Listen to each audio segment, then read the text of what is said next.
இன்றைய அழகு குறிப்புகள்ல உங்களுக்கு வந்து ஒரு சூப்பரான ஒரு பழத்தை பத்தி தான் நான் அறிமுகப்படுத்த போறேன். என்ன அப்படின்னு பாத்தீங்க அப்படின்னா, இது வந்து கீரையோட வரக்கூடிய ஒரு பழம். பெரும்பாலும் நம்ம வீட்டுல பாக்குற இடங்கள்ல எல்லாம் இந்த கீரை சாதாரணமாவே முளைக்கக்கூடியது. என்ன கீரை அப்படின்னு பாத்தீங்கன்னா வந்து மணத்தக்காளி கீரை அப்படின்னு சொல்லக்கூடிய மணித்தக்காளி. மணித்தக்காளி தான் மணத்தக்காளி ஆயிடுச்சு. அந்த மணித்தக்காளி கீரையில வந்து பாத்தீங்க அப்படின்னா நாவல் பழம் கலர்ல சின்ன சின்னதா நல்ல பிளாக் கலர்ல ஒரு பழம் வரும். அது வந்து பாத்தீங்கன்னா பெரும்பாலும் அதோட மருத்துவ குணங்கள் தெரிஞ்சவங்க சாப்பிடுவாங்க. மீதி பேர் அதை வந்து அதை எடுத்துருவாங்க, கீரையை மட்டும் பயன்படுத்திப்பாங்க. அப்படி இல்லாம அந்த பழங்களை நீங்க சாப்பிடும்போது ஒரு சின்ன இனிப்பு சுவையோட ரொம்பவே நல்லா இருக்கும். இனிப்பு துவர்ப்பு கலந்த சுவை.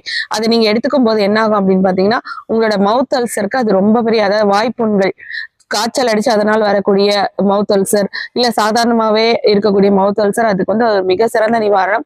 அது மட்டும் இல்லாம இந்த மணத்தக்காளி பழம் வந்து பாத்தீங்கன்னா உங்களோட உடல் வெப்பநிலையை வந்து திரிதோஷ சமநிலையும் இது பண்ணும். அதாவது வந்து கபம், பித்தம், வாதம் இந்த மாதிரியான விஷயங்களையும் அது சரிப்படுத்தும். இன்னொன்னு வந்து உங்களோட செரிமான மண்டலத்தை வந்து ஊக்குவிக்கும், உங்களுக்கு பசியும் தூண்டி கொடுக்கும். சோ இது வந்து விலையில்லாமல் கிடைக்கக்கூடிய இந்த பழங்களை கண்டிப்பா உங்களுக்கு கீரையோடு கிடைக்கும் போது ஒரு கைப்பிடி கிடைச்சா கூட தவறாம சாப்பிட்டு பாருங்க.